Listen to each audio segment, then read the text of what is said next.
Welcome back to this edition of Modern Dallas TV. I'm Jeff Levine with moderndallas.net. This is a great lineup this week. We visit an AIA award-winning home designed by Oglesby-Green and developed by Diane Cheatham. We talk to Willie Baronet about his show, We Are All Homeless, and stop by Preservation Dallas and talk to David Preciosi about their 2015 Most Endangered Places list in Dallas. And lastly, we have Cathy Brennan from DADA, Dallas Art Dealers Association, talking about their upcoming gallery walk. Enjoy the show and stay around for calendar and the art scene. Experience LED at Lights Fantastic Pro, our sponsor on Modern Dallas TV. Lighting is changing at warp speed and there's definitely an LED revolution going on. You'll see a curated selection of some of the coolest new LED fixtures from some of the best brands around the world. Visit their 12,000 square foot showroom minutes from the new Nebraska Furniture Mart in Louisville off the Sam Rayburn Tollway. Come see for yourself how lighting can enhance and change your next project. Modern Dallas Real Estate is here at 4300 Abbott with David Griffin from David Griffin and Company Realtors. We're here in Northern Heights and this is a great development. Yes, well, Northern Heights is one of the really special locations of Dallas. All the streets end at the Katy Trail. There's a lot of exciting contemporary architecture. On every lot in Northern Heights you can build 2 units. And this was built about 12 years ago. The address is 4300 Abbott. The architect was Graham Greene. The contractor and developer was Diane Cheatham. When it was built, it won an honor award from the American Institute of Architects. It's unbelievable to think, we've been talking about it. This home feels like it's brand new. Yes, you know, timeless architecture really does, you can't tell if it was built yesterday or 15 or 20 years ago. And this home is in such wonderful condition. It's been very well taken care of through the years. The home obviously is built by Diane Cheatham, yes, who's maybe her fame is urban reserve. Yes, exactly. So, well, you know, before she embarked on urban reserve, she did a lot of homes in this neighborhood. And, but yes, she's very well known for that wonderful urban reserve project. So when you drive by and you see the exterior, yes, it's not what you would expect on every home. Well, you know, Diane and Graham are both very innovative people in their respective fields. This is a Swiss material. One thing, this is on the west side of the home, and it's now about 11:30 in the morning. But if it was 4 o'clock in the afternoon, you can touch this material. There's no heat transfer. So it's a wonderful. It's a material used a lot in Europe, but not too often in the United States. So the townhome. Yes. This is a townhome. This is fee simple townhome ownership. There's a lower level. Yeah, it's all concrete construction, and it sits over, the whole structure sits over a full garage. You know, one of the things, besides the great design, it provides tremendous storage. There's a 3-car garage for this particular home. There's also an apartment below with a living room, bedroom, kitchenette, and bath, and a wine storage closet, and a lot of additional storage down there. Well, it's a great townhome in this wonderful area of town. Yes, yes. Definitely contact David if you have an interest at davidgriffin.com, or you can visit moderndallas.net and see the listing on our website. Thanks, David. Thanks for the great job you're doing to promote modern in Dallas. Thanks, appreciate it. Okay. My pleasure. Welcome to Mod Artist Gallery. In a recent editorial, art critic Todd Camplin from moderndallas.net wrote, Mod Artist Gallery is another space that breaks the mold of traditional galleries. This group space of artists has rotating shows, but also acts as a place where artists in the group can take collectors and talk to people one-on-one about their work. Stop by Mod Artist Gallery at 2514 Converse in the Dallas Design District, or visit us at modartistgallery.com. Modern Dallas Art is here with Willie Baronet. Willie, thanks for joining us today. My pleasure. We're here at One Arts Plaza in the lobby, and this is an interesting exhibit. It's an interesting journey that Willie's been on, and I've been on as well, because somewhere way along the way I became friends with Willie on Facebook. And we've never met until today, and all of a sudden this journey's taken us, and I've seen the posts, I've seen the videos, I've enjoyed the journey. And I have a great opportunity to be here today to actually talk about the work and talk about how you went through this process and what was the beginnings. So I've been doing this for 22 years now, and as I've said before, I really began because I felt uncomfortable when I first confronted people on the streets.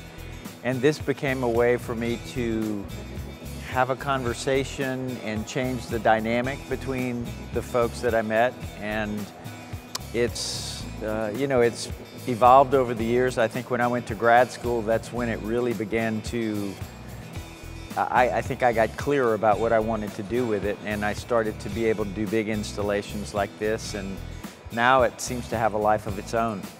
So where did it start, and what was that aha moment where you said, this is something I need to explore?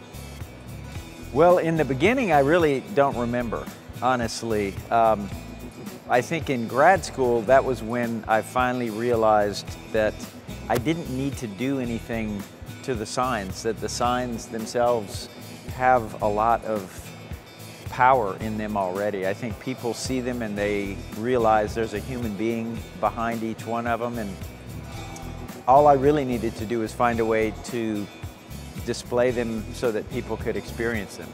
So your website is We Are All Homeless. Right. Where did that sort of concept evolve from? Because yeah, we are all homeless at the end of the day. It was more of a, I think I was trying to put into words the fact that there's really no difference between us and them. Something I've come to believe is that the people on the street are asking for help. And I realize there's times in my life when I need to ask for help, and most people I know at some point need to ask for help as well. So it was more of an awareness that we're all the same, and that any part of me that wants to avoid looking at somebody on the street is perhaps maybe me not wanting to look at some part of myself, if that makes sense. That's very powerful. These are all signs you've either purchased or... They are all purchased. All purchased. Yes. Where do you define the dollar value or the numeric value of what these are all worth? Well, when I buy a sign from someone on the street, I try very hard to let them set the price, and most of them will, and most of the time it's between $10 and $20. And obviously these come from all over the country. Correct. Most of these came on a cross-country trip that I took last summer, July 1st through 31st, from Seattle all the way to New York. And most of these signs, I think all but maybe 7 or 8 of these signs came from that trip. So the conversations you have with the homeless people that you're purchasing these signs, is there a common thread that they're all telling you something, or is it all very similar and the story's the same, it's just a different person? No, the stories are quite different. I think there are a lot of different reasons that people are on the street. Sometimes it might be mental illness of some kind, sometimes it's substance abuse problems, and sometimes that could be because they're self-medicating and they may not have access to health care or whatever else. I think the lesson I keep learning over and over is that there is no one story, and that each person's experience is very different, just like my experience is different from yours. Absolutely.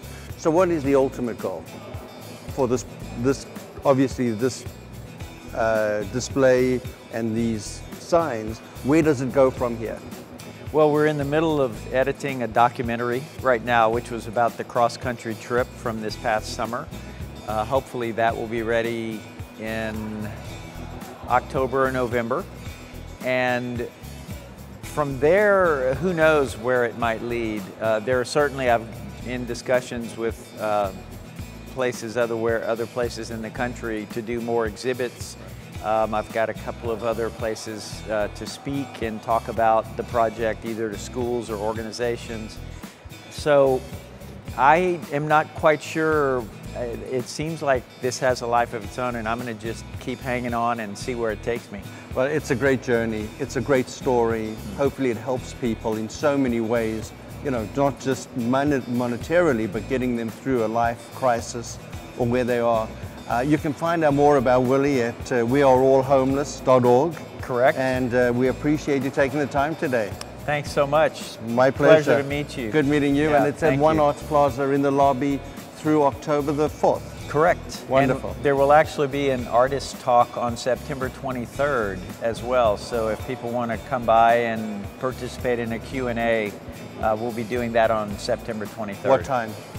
I think it's going to be 6 to 8. We're still confirming the exact time. Well, I'll tell you what, check out Modern Dallas calendar. We'll have that information on our website and you can get all the details.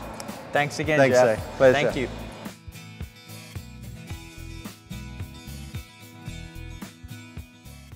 So Modern Dallas Art this week has a great guest in the studio with us, Cathy Brennan, the Hello. Executive Director of DADA, the Dallas Art Dealers Association.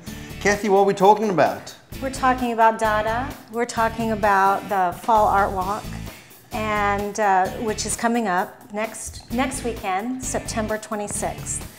And it is a great day. We have some new members in the walk.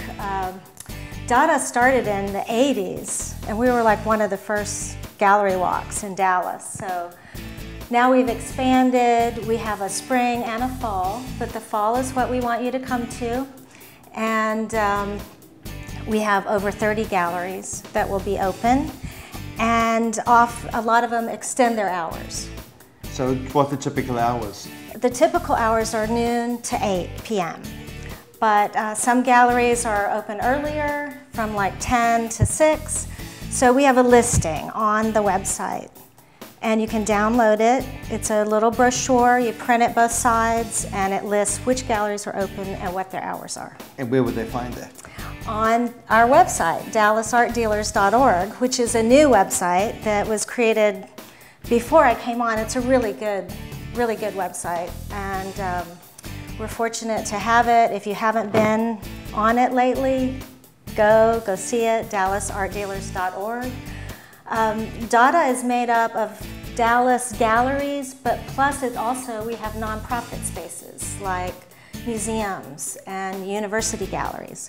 So you can go out and collect art, buy art, or just see special exhibitions. Fantastic. And what are the colors of the signs that they should be looking out for? Yes, we have new signs. They're blue and black. And they should be posted in all the galleries. They're posted in the galleries on a few days before Saturday and on that day. So when you're driving around in the design district, you might see these signs.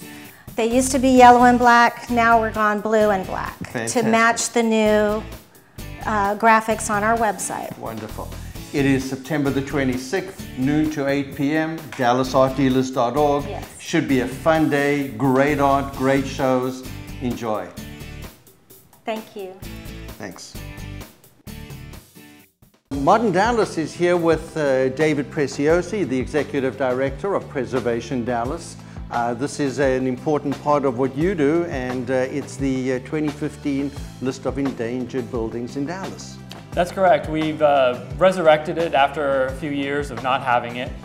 We decided to bring it back because we've felt there's a lot more threats now for historic buildings all over the city. So we really wanted to call attention to these 10 listings that we have and to try and find ways to preserve them for the future.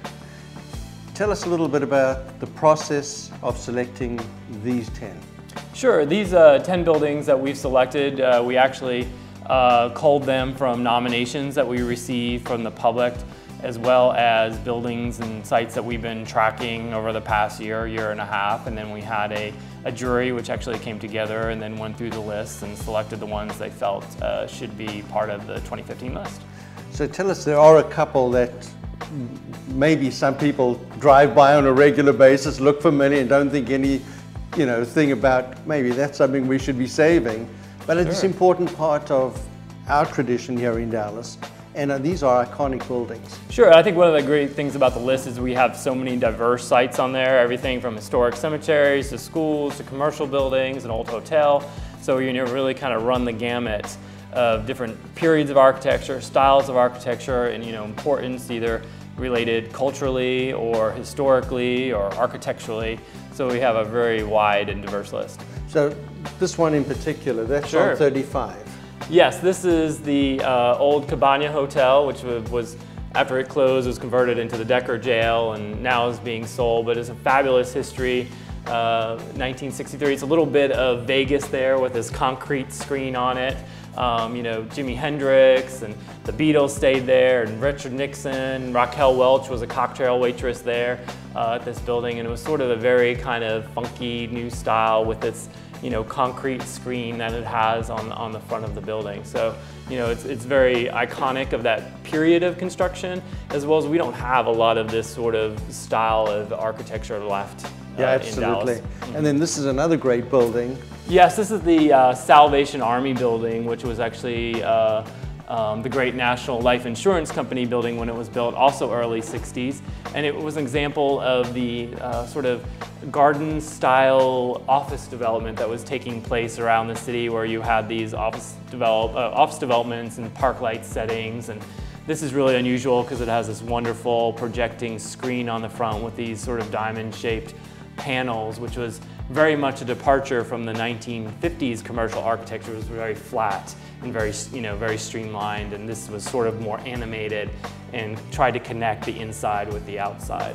So it's interesting to look at all these different listings and different buildings. What is your part as far as Preservation Dallas in making sure that we don't lose these? Sure, we're trying to work on all these properties and find solutions to save them. You know, of course, the old Cabana Hotel is in the process of being sold and might be demolished for that new data center. So, you know, we'd love to work with any of these property owners or developers that may want to purchase them on ways they can be restored, rehabilitated.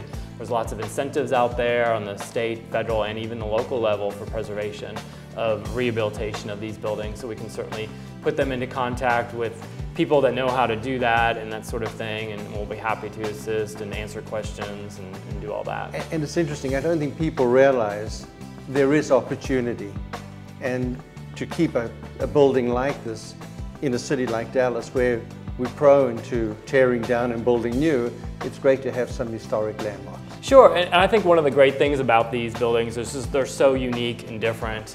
It's not the sort of cookie cutter style of architecture that we're getting today. And you know, how many buildings have a concrete screen like that or have these panels that stick out? You know, this is something that's you don't see nowadays in construction, and to hold on to this unique things, I think makes Dallas even more special when you have these little bits of treasures all over the city. I'm definitely on board. How does the public get involved in figuring out how they can assist Preservation Dallas? Well, I think, you know, the public can get involved, you know, for advocating for buildings like this when it's, you know, the county's putting it up for sale and saying, well, we want it to be sold to a developer that's willing to redevelop it, not tear it down, and be sort of involved on the city and county level, because that's really the most important thing, is for the community to come out and say these buildings are important, because then it helps us advocate for them, and it also helps the city say, yes, okay, we will, you know, figure out a way to do that. I mean, look at the Lakewood Theater. All the tremendous community support and the people that came out for that, you know, really helped, you know, get the Landmark Commission on board with starting the designation process for that building. And that's, on a side note, wasn't what we came to talk about, but how important is it, because of it being in a residential area, that it was favored by the community, where these are more in commercial neighborhoods? Yeah, and I think as far as the Lakewood, it's an icon for the Lakewood area. Question. And so it's very much, all the neighborhoods around it are very supportive of it, because it's been such a landmark there for, you know, since the 30s. You know, like this is out on the highway, this is on Harry Hines. You know, the old Brinks coffee shop over there is in a residential neighborhood in East Dallas, so there may be a little more support for that.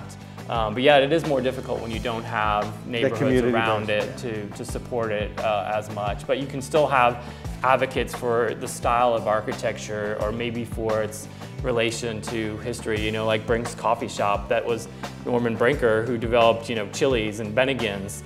You know, so that's kind of tied to our culture, our culinary history here in Dallas.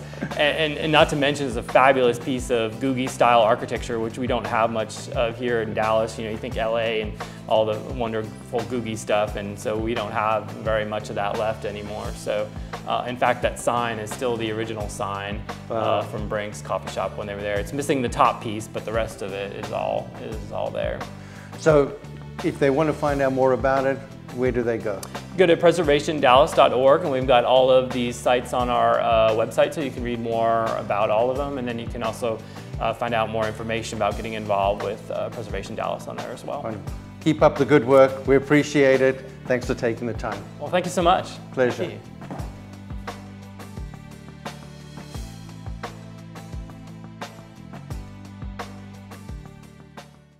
To wrap up this week, we have on the art scene DADA, Dallas Art Dealers Association, with us with Cathy Brennan. She's going to tell us a little bit about what they have going on for next weekend, the 26th of September. And on the 24th and the 25th on the calendar, Preservation Dallas offers a course on becoming a historic house specialist. Check them out. There is a fee to attend, but it's all on moderndallas.net on our calendar. And if you want more Modern Dallas, listen to The Modernist. It's a show on Sundays on KLIF 570 AM from 2 to 3 p.m. It's a radio show for the modern human with Jeff Levine, myself, and Jeff Mitchell. We host the show and invite you to listen to some of our guests that we have that live the lifestyle or are involved with the lifestyle. And if you're in the market for a modern, mid-century modern, contemporary home, high-rise or loft, we simply have the finest moderns in Dallas. Check out our website, moderndallas.net, and thanks for being with us this week.